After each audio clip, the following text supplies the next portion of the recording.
रजनी को बड़ी बड़ी हाँकने का बड़ा शौक था। वो जब भी बात करती तो सोचती भी नहीं थी कि वो क्या बोल रही है।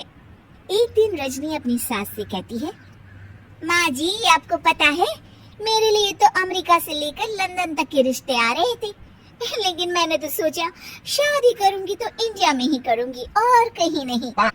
तभी रजनी की ननद बोल पड़ती है, अच्छा भाभी, अमेरिका के कौन से सिटी से रिश्ते आए थे और लड़का क्या करता था?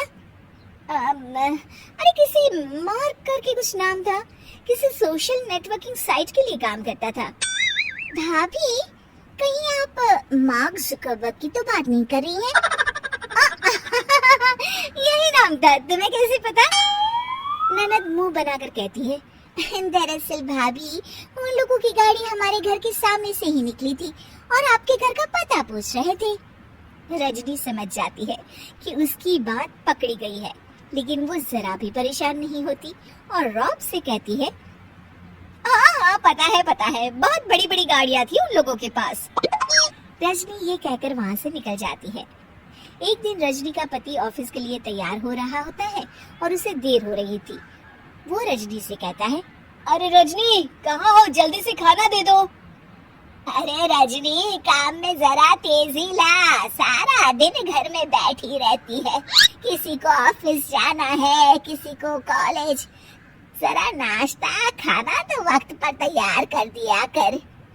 अरे हाँ, नाश्ते का डिब्बा पति को देते हुए कहती है, वो तो इस घर में काम करने वाला कोई नहीं है, वरना मैं जितना पढ़ी लिखी हूँ ना, प्रधानमंत्री की भी नौकरी मुझे आसानी से मिल जाए।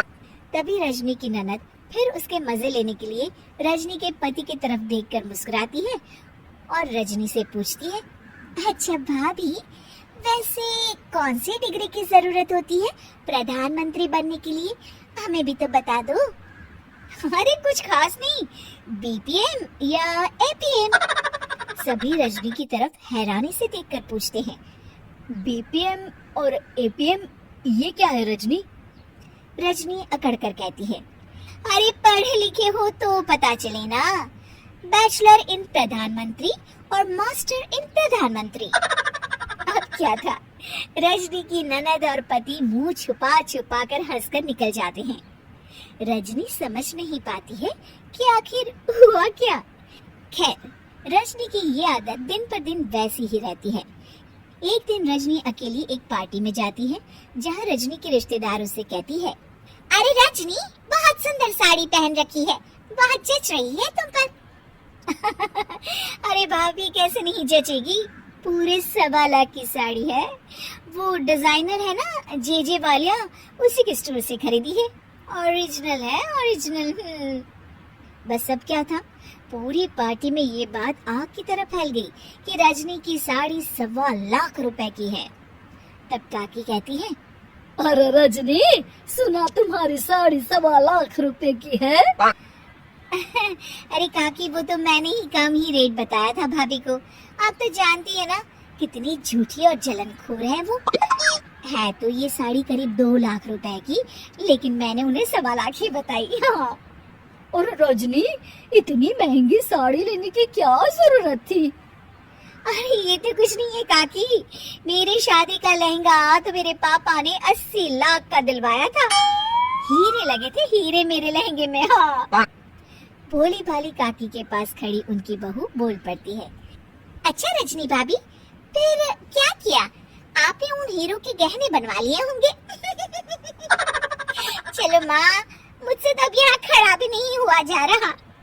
ये बोलकर दोनों वहाँ से चली जाती है, लेकिन रजनी की साड़ी तो चर्चा का विषय ही रहती है। अचानक पार्टी में एक महिला आती है जिसने बिल्कुल रजनी जैसी साड़ी पहनी होती है।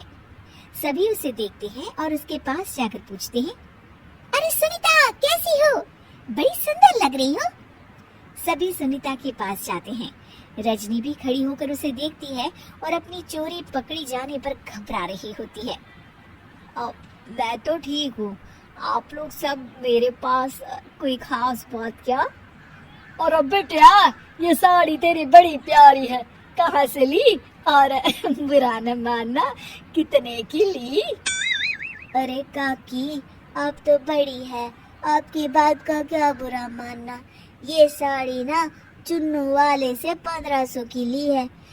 ऐसी पूरे दुकान में सिर्फ 2 ही साड़ी थी, एक मैंने ले ली और एक रजनी भाभी ने। तभी सुनीता की नजर रजनी पर पड़ती है। अरे रजनी भाभी, आपने भी वही साड़ी पहनी है। फोन पर बात कर लेती तो मैं कुछ और पहनाती। अब क्या था, रजनी की तरफ सारे रिश्तेदार देखने लगते हैं और रजनी वहां से सर पट निकल जाती है। वो मन में सोचती है कि अब मैं कभी हाँकने वाली बात नहीं किया करूंगी।